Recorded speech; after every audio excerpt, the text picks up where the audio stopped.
Donc je voudrais lire avec vous la suite de votre texte dans l'Épître aux Galates. Ce sont les versets 6 à 8, 7, 6 et 7. Galates 4, mais nous voulons lire les versets 1 à 11.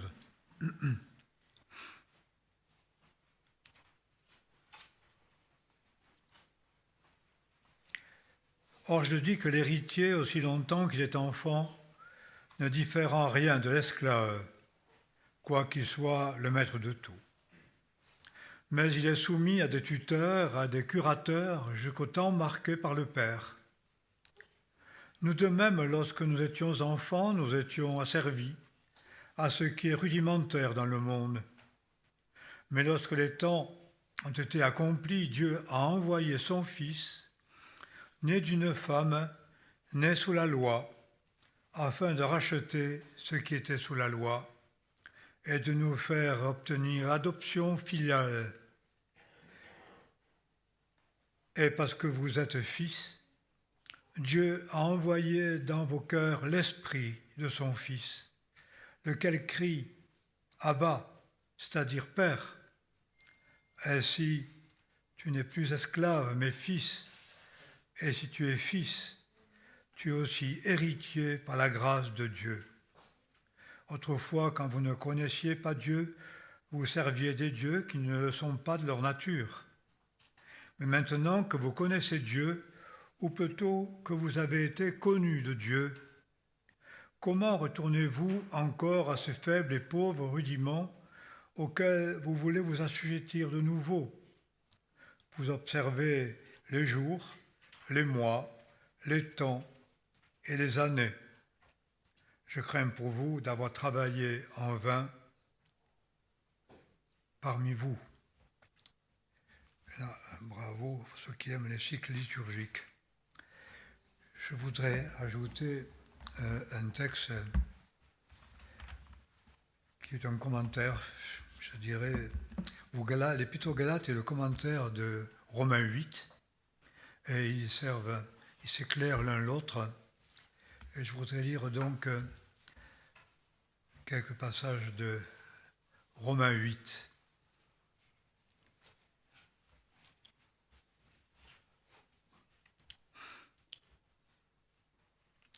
En effet, ceux qui vivent selon la chair, c'est-à-dire ce que nous sommes par nature, en dehors du rachat qui est en Jésus-Christ, s'attachent aux choses de la chair, mais ceux qui vivent selon l'esprit s'attachent aux choses de l'esprit.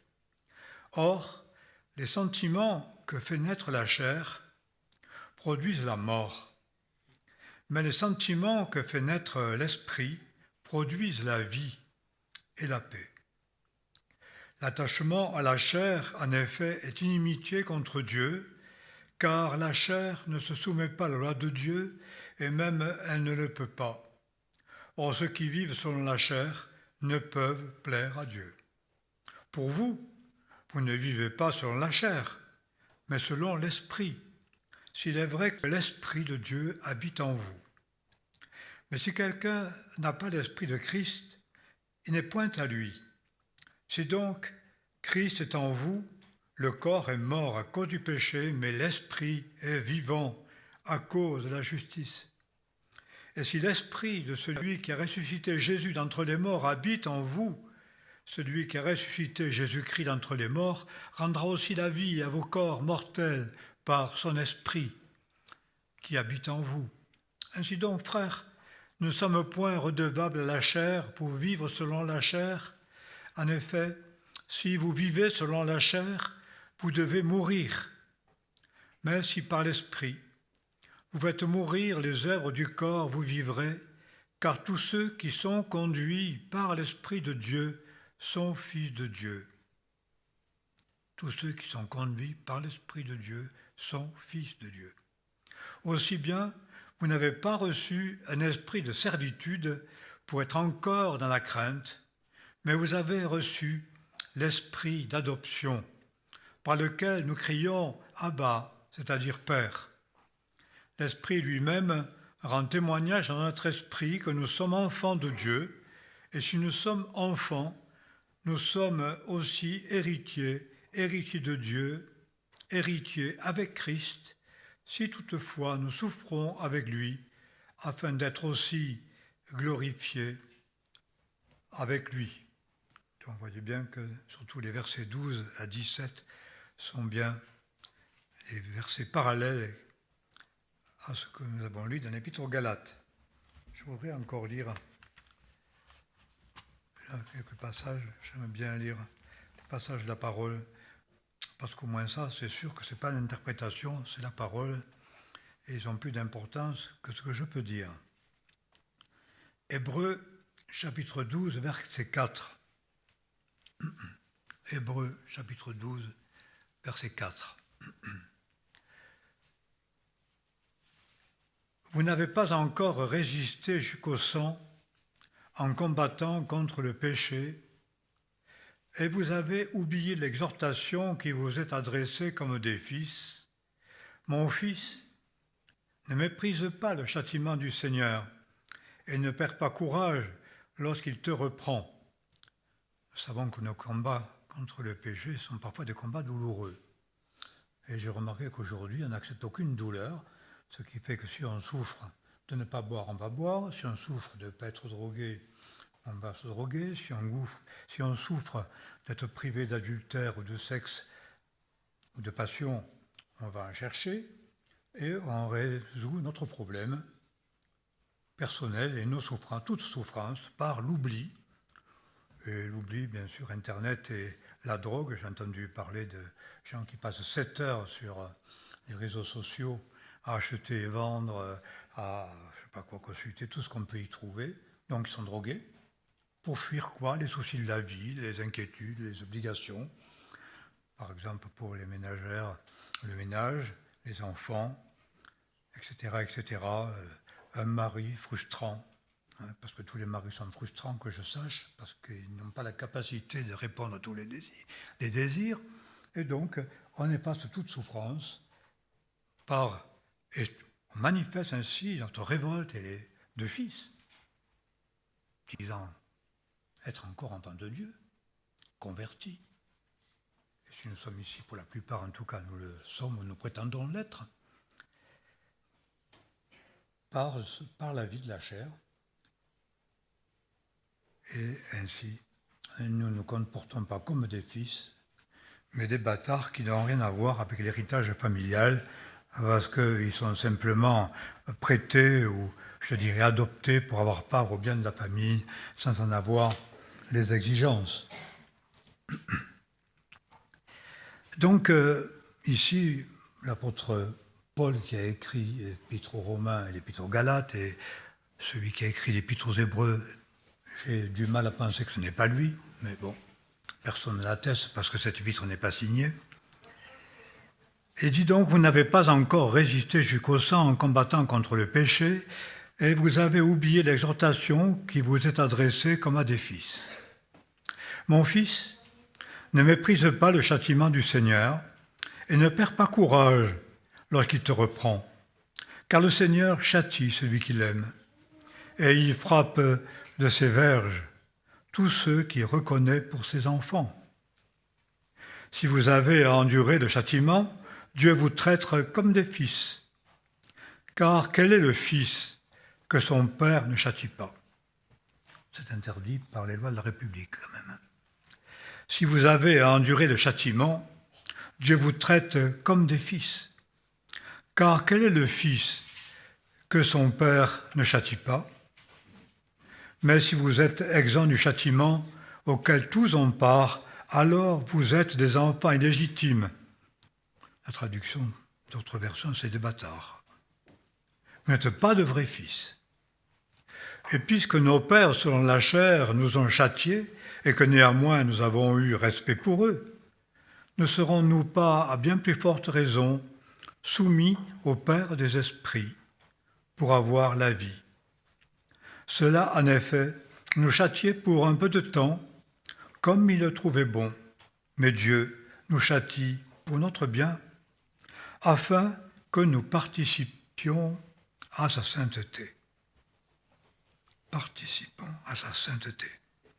Il est vrai, que tout châtiment semble au premier abord un sujet de tristesse et non pas de joie. Mais ensuite, il produit un fruit de justice et de paix pour ceux qui ont été ainsi éprouvés. Et pour terminer, dans 1 Pierre chapitre 4,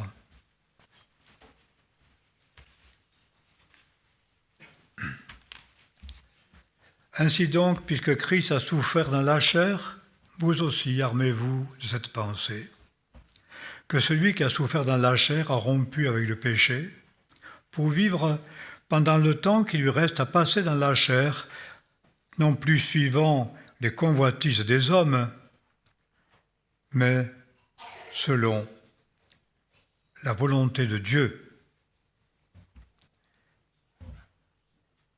Puis, on va lire au verset 6. En effet, c'est pour cela que l'Évangile a été aussi annoncé aux morts, afin qu'après avoir été jugés selon les hommes, condamnés dans leur humanité charnelle, ils vivent selon Dieu la vie de l'Esprit. Tous ces textes nous obligent à parler de cette vie de l'Esprit, qui doit être la vie normale de ceux qui s'appellent enfants de Dieu, donc chrétiens convertis. C'est à méditer. Je ne peux pas vous faire la leçon, je l'apprends. La parole m'enseigne et me ramène sans cesse à la réalité de la vie chrétienne, non pas telle qu'on l'entend, comme l'homme la souhaite, selon les désirs de sa chair, satisfaction des sens, plaisir, bonheur humain, terrestre, etc., satisfaction de toute forme de convoitise et de désir sans cesse renouvelé par tout ce qui nous est présenté, plus que jamais. Nous lisons donc « Parce que vous êtes fils, Dieu a envoyé dans vos cœurs l'esprit de son Fils, lequel crie « Abba », c'est-à-dire « Père ». Ainsi tu n'es plus esclave, mais fils, et si tu es fils, tu es aussi héritier par la grâce de Dieu. Je ne pense pas avoir tout compris et je ne ferai pas une étude exhaustive de ce texte, mais il parle à nos cœurs. Être enfant de Dieu. Celui qui n'a pas l'esprit de Christ ne lui appartient pas, il n'est pas enfant de Dieu. Nous voyons ici que Dieu parle, par sa parole, aux rachetés, ceux qui étaient soumis à deux lois opposées, la loi de Dieu, parce que la loi de Dieu est pour tous. Tout homme naît sous la loi de Dieu, parce que la loi est de Dieu et que Dieu est transcendant à tous les hommes, et que, du reste, chaque religion astreint les hommes à certaines lois. Et il y a une loi qui les résume toutes et qui se manifeste principalement par les 10 commandements que nous pouvons lire et qui sont écrits aussi dans tous les temples protestants, en tout cas la plupart de la région. Donc voilà la loi auquel nous sommes asservis et à laquelle nous devons obéir, avec l'incapacité que crée une autre loi, qui est la loi de la chair, loi du péché, c'est-à-dire ce que nous sommes naturellement. Une loi donc qui nous est donnée, qui est éternelle, à laquelle nous ne parvenons pas à obéir, à cause d'une autre loi qui nous a servi et qui est la loi du péché. Cet asservissement nous condamne parce que celui qui transgresse la loi est condamnable aux yeux de Dieu, il est perdu. C'est le châtiment éternel, la privation du royaume, tel que la parole le décrit et que nous tendons à oublier. Nous nous convertissons à Dieu souvent dans le but d'être plus heureux. Et nous disons au fond, les gens du monde sont tout aussi heureux que nous sur la terre. Peut-être sont-ils même plus heureux. Qui sait? n'ayant pas part au châtiment de Dieu qui nous corrige et nous instruit pour nous apprendre à vivre selon Dieu dans cette vie et hériter de la vie éternelle, royaume éternel, héritier du ciel, co-héritier avec Christ. Donc on se convertit pour être heureux et on va se dire mais les chrétiens ne sont pas si heureux que ça. Alors en général on les méprise, on se moque d'eux, on méprise la vie chrétienne, on essaie de s'inventer une vie chrétienne plus conforme aux désirs du monde, aux désirs que nous pouvons éprouver nous-mêmes, à nos passions. Nous traitons vite les autres d'hypocrites parce que disant qu'ils ont les mêmes passions que nous mais qu'ils le cachent, ils le cachent ou ils le condamnent pour vivre d'autres choses. Mais en tout cas, sans revenir à tout ce qui a été dit avant, il est certain que nous ne pouvons plaire à Dieu soumis à ces deux lois-là qui se contrarient l'une l'autre et s'annulent l'une par l'autre et nous condamnent. La loi du péché, la loi de la chair, c'est la loi de la mort. Et nous étions morts par nos offenses. C'est pour cela que le Seigneur Jésus-Christ, le Fils de Dieu, a été envoyé, il s'est fait chair. C'est le mystère de Jésus, c'est le mystère de la croix. Ça se déclare, ça s'annonce, ça se croit, ça se vit, ça ne s'explique pas. Mais c'est une parole éternelle de Dieu. Le Fils de Dieu s'est manifesté. Le Père lui a rendu témoignage, les œuvres ont rendu témoignage de lui, sa vie était conforme à ce qu'il disait, etc. Nous ne voulons pas ici attester davantage la réalité de Jésus, le Fils de Dieu. Il est mort sur une croix et le Père l'a ressuscité d'entre les morts. C'est à cause de cela que je suis croyant et que j'en accepte les conditions. Jésus est mort à la croix, c'est un fait. Il est ressuscité d'entre les morts, c'est un fait. Ceux qui en ont été témoins en rendent témoignage, comme ceux qui ont vécu avec Napoléon rendent témoignage de la vie de Napoléon. Nous ne pouvons savoir ce que fut Napoléon à Sainte-Hélène que par ceux qui étaient, par ses geôliers, que je sache. Donc voilà, nous savons, parce que les témoins l'ont dit, l'ont attesté, et que cela aussi s'est manifesté dans la vie des croyants depuis 2 millénaires, et bien davantage. Donc, je crois en Jésus-Christ. Et je crois dans son œuvre. Il accomplit parfaitement toute la volonté de Dieu. Il a expié mes fautes à la croix et m'a racheté de mes iniquités, parce que celui qui se livre au péché en est esclave. Il est vendu au péché, il lui appartient, il est né sous la puissance du malin. Le monde gît dans le malin. Ce monde que nous envions souvent, dont nous envions les bonheurs et voulons les imiter, les partager dans sa gloire, manifestation de l'être charnel, ses exploits, la satisfaction de ses désirs, de ses passions, même parfois les plus sordides, mais c'est pas grave, puisqu'on en a envie. Je ne vais pas détailler tout cela. C'est la vie du monde, et bien ce monde-là, la parole du gît dans le malin. Nous sommes nés dans ce monde-là, nés de la chair. Nous appartenions au péché et au malin.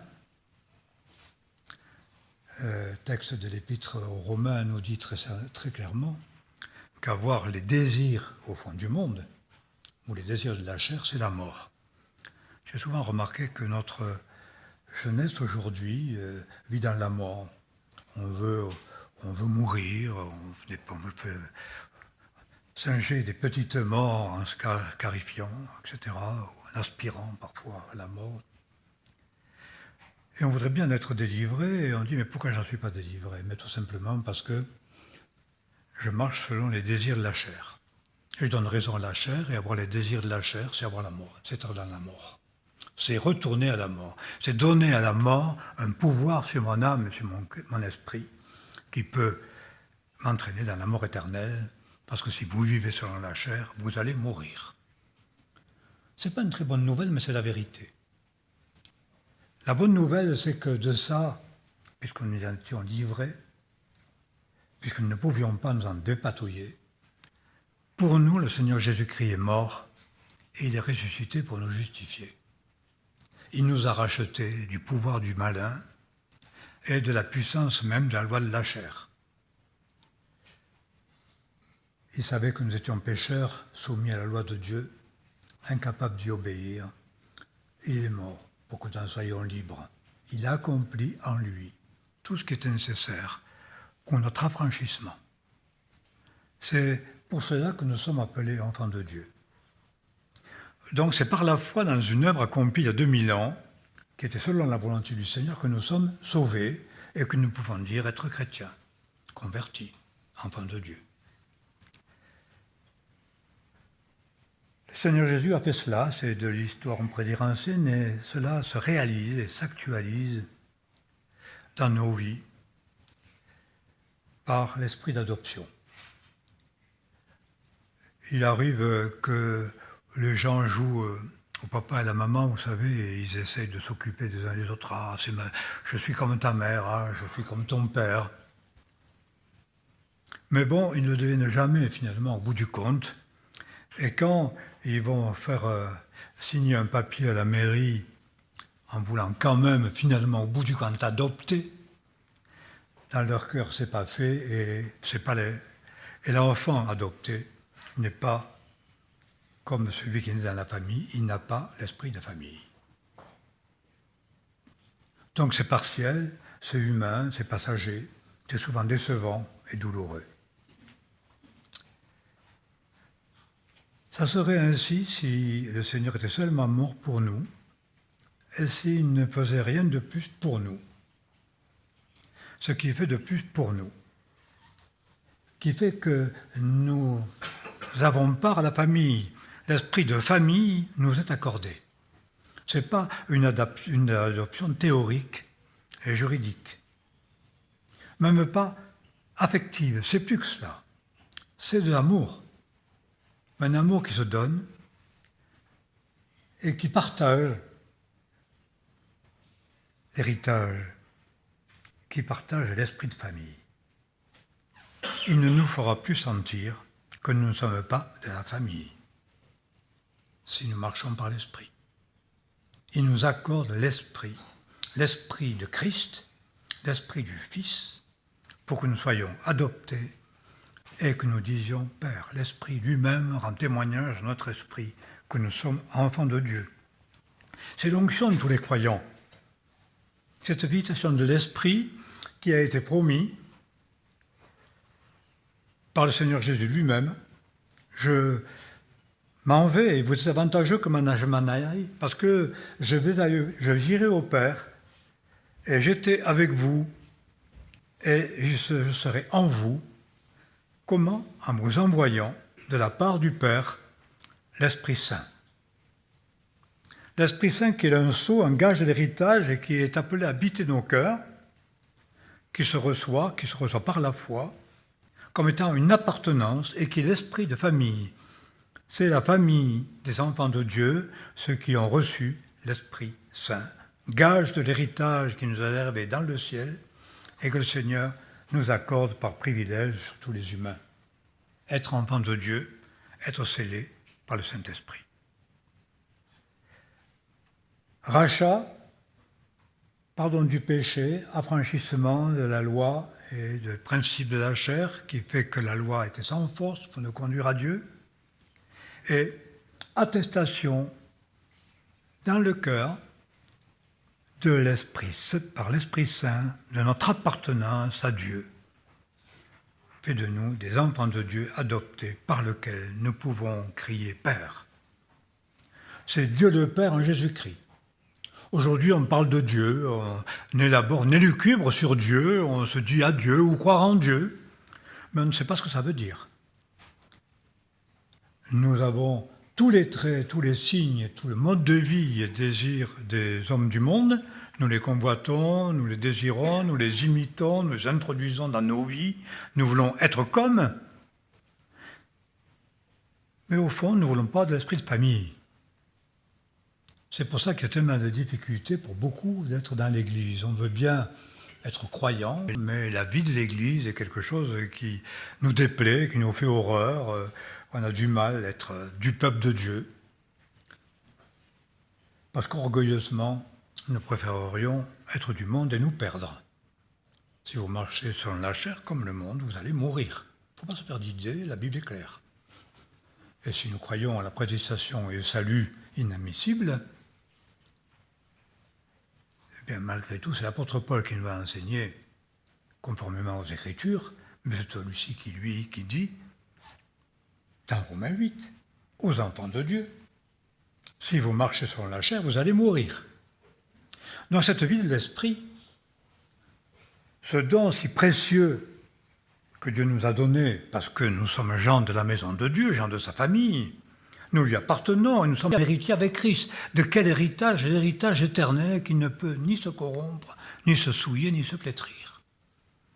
Qui nous est réservé dans les cieux, pour lequel nous vivons très peu. Même si nous voulons servir Dieu souvent et que nous accomplissons des œuvres, c'est afin d'assurer notre place ici-bas et parmi les croyants et d'être reconnus pour ce que nous voulons être, ou nous imaginons être, par nos œuvres et nos actions. Mais quand nous crions, ça ne suffit pas. Quand nous crierons, tes œuvres ne suffiront pas. Parce que crier à Dieu, c'est la part des fils. Nous crions Père grâce à l'Esprit qu'il a fait habiter en nous. Je ne peux pas appeler Dieu mon Père si je n'ai pas reçu l'Esprit. Si je n'accepte pas ce sceau, cette marque d'appartenance à Dieu qui va donc conduire ma vie. Non plus la vie des hommes, la vie de la chair, avec ses combats et ses désirs, mais les désirs de l'Esprit, parce que c'est là qu'est la vie. Nous avons des problèmes avec la mort parce que nous ne marchons pas selon l'Esprit. La réflexion et les pensées qu'inspire la chair, c'est la mort. Les pensées qu'inspire l'Esprit habitant en nous, c'est la vie et la paix. C'est pourquoi les enfants de Dieu sont appelés à vivre la croix et à faire mourir les actions charnelles du corps. Non pas simplement les contourner, les domestiquer, les adapter, mais les faire mourir. Ça appartient à la mort. Et c'est opposé à la vie. Parce que c'est opposé à l'esprit. L'apôtre Paul, dans l'Épître aux Galates, va très bien l'expliquer. Et du reste, le fruit véritable, ça sera le véritable amour. Il faut le dire quand même, parce que la loi de l'esprit, c'est la loi d'amour. Voilà. Si vous vivez sur la chair, il n'y a pas d'amour. Il y a des affections, il y a des passions passagères, il y a des satisfactions certaines, avec d'immenses joies, peut-être humaines, d'exaltation de la chair, avec des lendemains mauvais, comme le disait, je crois, je perds les noms, Bon, bref. Les grandes joies ont des lendemains mauvais, Maupassant, quand elles ont un lendemain.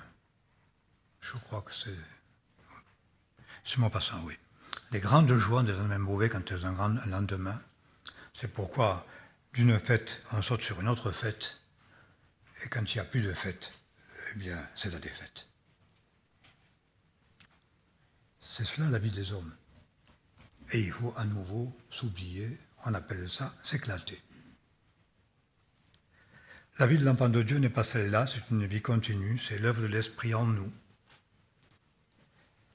qui atteste de Dieu et de la vie éternelle, qui atteste son amour et qui va se manifester par l'amour. La loi de l'Esprit, c'est l'amour. C'est pourquoi il est dit, ne faites pas de votre liberté un prétexte pour vivre selon la chair, mais par amour, rendez-vous esclaves les uns des autres. Je dirais juste entre parenthèses, l'esprit de l'hospitalité chrétienne, c'est ça. C'est un cœur ouvert et dirigé par l'amour de Dieu, en toutes choses, en toutes circonstances. C'est ça, la véritable hospitalité, le véritable sacrifice que Dieu attend de ses enfants. Donc il ne s'agit pas de le savoir, d'en comprendre le concept, voire d'y adhérer, il s'agit d'accepter de le vivre. Et quand nous ne le vivons pas, parce que nous expérimentons le contraire, on ne s'y habitue pas, on n'abdique pas, on s'humilie et on se soumet au Père des Esprits pour avoir la vie, y compris dans les souffrances. Y compris dans les souffrances nécessaires, parce que la chair a de tels désirs, elle est tellement prégnante dans la vie de tout homme, que sans cesse, réclamant ses droits, nous avons tendance à y retourner. Et c'est pourquoi, pour qu'il y ait une véritable délivrance, une véritable liberté, Dieu châtie et corrige celui qu'il aime. Il reprend et il châtie, il corrige celui qu'il aime, afin de vivre désormais, ou pendant le temps, sur la terre où nous vivons sur la chair, selon Dieu, et non pas selon les désirs humains. Celui qui a souffert dans la chair en a fini avec le péché. La délivrance de la chair et du péché se manifeste aussi par la souffrance. Cette souffrance qui nous fait horreur, qu'on rejette complètement, et c'est pourquoi les hommes, tôt ou tard, ils sont plongés atrocement. Et c'est l'annonce du châtiment éternel. Malheur à celui qui ne souffrirait jamais et qui serait plongé d'emblée dans les jugements éternels. Parce que c'est la volonté de Satan auquel nous appartenions. C'est la volonté du diable d'amener l'âme des hommes dans les tourments éternels. Donc c'est par amour que le Seigneur nous avertit, il nous traite comme des fils. Si toutefois, comme dit Paul, nous sommes fils, c'est pourquoi il faut le devenir.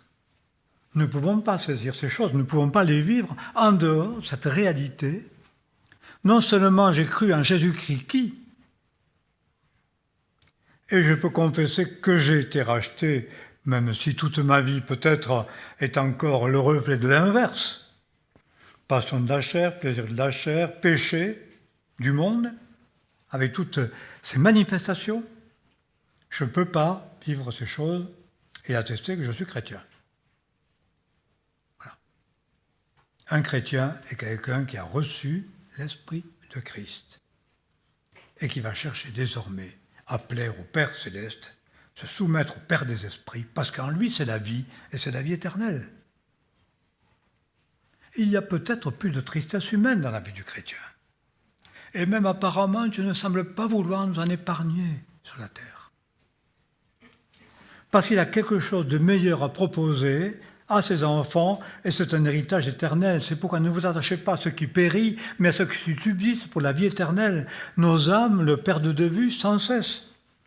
Et même si nous avons de si beaux chants quant à la vie éternelle, quant au ciel, quant au don de l'amour de Dieu, nos vies en témoignent bien peu, parce que nous ne supportons aucune contrainte, aucune souffrance, aucune privation, aucune correction. Cela semble nous révolter et être à l'inverse de ce que nous croyons être l'amour de Dieu. Et pourtant, la parole nous dit que l'amour de Dieu va se manifester là. Pas facile à dire. Peut-être pas facile à accepter en tant qu'homme. Et pourtant, le plan de Dieu est bien là. Quand nous ne comprenons pas, réfléchissons. De quelle manière l'amour de Dieu se manifeste pour nous? Nous rendre dignes et capables d'être ses héritiers éternels. Vous savez, on dit souvent, c'est humain ce que je vais raconter, mais quand même, que pour gagner une fortune, il faut une génération. C'est très vite. Il suffit de trouver des bons investisseurs, de savoir bien vendre ses parts et en acheter d'autres et spéculer. On peut devenir très vite riche. Mais souvent, il faut une génération pour se faire une petite fortune, une grande, et une autre génération pour le perdre. C'est très souvent le cas dans le monde. Les grands héritages se perdent très vite. C'est frappant, ça. Pourquoi? Parce que les pères n'apprennent pas aux fils à gérer l'héritage et que les fils imaginent avoir de droit part à cet héritage sans l'avoir gagné, juste seulement pour en profiter. C'est-à-dire, ils ont dans la famille l'esprit des bâtards. On prend tout ce qu'on peut, on le consomme et on le crache. Aucune reconnaissance, aucun amour véritable et aucune souffrance pour faire vivre l'héritage reçu. Et nous sommes souvent ainsi avec Dieu, n'acceptant rien de ce qui va à l'encontre de nos désirs. Et je dirais, même dans l'œuvre de Dieu, pensant que nos œuvres sont méritoires et qu'elles nous garantissent un bonheur terrestre sans encombre, et sans humiliation et sans douleur. On ne peut être fils et bâtard, et Dieu ne nous laisse pas bâtards, il fait de nous des fils. Et il va nous traiter comme des fils qui ont part à un héritage saint, un héritage éternel, afin d'être comme lui, saint, afin que nous participions à sa sainteté. La sanctification n'est pas quelque chose d'aléatoire. Sans la sanctification, nul ne verra le Seigneur. Sans cette œuvre de correction, de purification, de libération aussi, nous ne pouvons pas voir le Seigneur. Participant de sa sainteté, à partir du jour où nous devenons fils, nous sommes appelés à participer à cette sainteté-là, et Dieu va agir en relation avec cela. Je ne crois pas forcer les textes, mais lisez-les bien, et vous allez trouver cela. Ce n'est pas la mission de Timothée qui est comme ça. C'est la vie chrétienne qui est ainsi. Et ceux qui nous ont devancés, qui ont fait que nous pouvons être croyants, chrétiens, convertis, accomplir des œuvres, eh bien, ceux qui nous l'ont transmis vraiment, eh bien, ce sont ceux qui ont eu part à cette vie de fils. Voilà. Avoir part à la vie des fils, pour hériter l'héritage promis, et qui consiste non pas à aimer et chercher la souffrance, mais à accepter la réalité, afin d'être affranchi, afin d'être libéré, et de connaître Dieu plus personnellement. Ce qui nous aide dans nos faiblesses aujourd'hui, eh bien, c'est justement cette certitude d'appartenance. J'ai été racheté, je lui appartiens. Pour cela, à cause de cela, il met en moi l'esprit de son Fils. En cela, je suis enfant de Dieu, je suis scellé, et je crie alors. La souffrance fait crier souvent. Je vais crier dans la souffrance, mais à qui ? Pas un Dieu au-delà, lointain, incompréhensible, inconnu, mais un Dieu qui me connaît et qui m'habite. Un Dieu qui donne son esprit et qui est un esprit d'adoption, le confort alors de l'enfant de Dieu. Le confort que donne la promesse. On n'est plus sans Dieu dans le monde. On n'est plus étranger, on n'est plus gens de passage. On ne fait pas une petite halte chez les chrétiens dans l'église. On en est. Et on a le même héritage. On a l'esprit de famille. Si je ne sens pas la famille parmi les chrétiens, je peux me poser la question, ai-je l'esprit de famille ? Et si je ne l'ai pas, tout en croyant que le Seigneur Jésus m'a racheté de mes péchés et de la loi et que je suis libre, libre d'aimer, alors, eh bien, si je ne sais plus, si je ne le sais pas, il faut le recevoir. Pour première fois, le recevoir à nouveau et ouvrir son cœur. C'est pour ça que j'aimais beaucoup ce chant, il est très bien tombé. Porte levée au linteau. Laissez entrer le roi de gloire, que le roi de gloire fasse son entrée. J'entrerai chez lui et je ferai ma demeure chez lui. Je me souviens d'un homme qui était très lié justement au sacrement jour, mois, année, cycle liturgique, la pratique de l'Eucharistie pour recevoir le Seigneur. J'ai dit, c'est de l'inverse dans la parole. C'est pas en célébrant le repas que je deviens. Non, ma maison est habitée, et c'est dans cette maison habitée que je reprends le repas. C'est là que j'ai pas la communion. La communion ne me communique rien. La communion des enfants de Dieu, elle est le fruit de cet esprit de famille. Si quelqu'un entend ma voix et m'ouvre la porte, j'entrerai chez lui et je souperai avec lui et lui avec moi. Alors intervient la communion. Intervient le repas de communion, la communion fraternelle, la communion des enfants de Dieu, qui fait que je ne suis plus étranger ou de passage, mais j'ai reçu ce sceau. Et c'est là que, dans cette maison, je peux servir, quoi qu'il en coûte, quoi qu'il arrive, aujourd'hui et pour toujours, j'y servirai dans l'amour, parce que je sers ma maison, et je vis pour la gloire. Servir dans la maison, afin de jour servir dans la gloire. J'ai tellement aimé ce texte d'Apocalypse, je vais terminer par là. Dans l'Apocalypse, où il est parlé que dans la cité céleste, notre cité, cette Jérusalem d'en haut qui est pas celle d'en bas, ni la Babylone terrestre avec ses passions et son luxe, son lucre, mais ni la cité religieuse faite d'efforts, d'esclavage, de misère, de colère, d'obligation, mais vie de Jérusalem céleste, d'en haut, à laquelle nous appartenons. C'est pour ça qu'il dit que ceux qui chantent, ceux qui dansent, disent « Toutes mes sources sont en toi ». Cette belle Jérusalem, qui est la cité des enfants de Dieu, la cité céleste, dont nous sommes héritiers, parce que tu es un fils. Et il est dit, dans cette cité, ses serviteurs le serviront, ils verront sa face, et son nom sera sur leur front. La marque de la famille des enfants de Dieu, le sceau, dans le cœur, sur le front.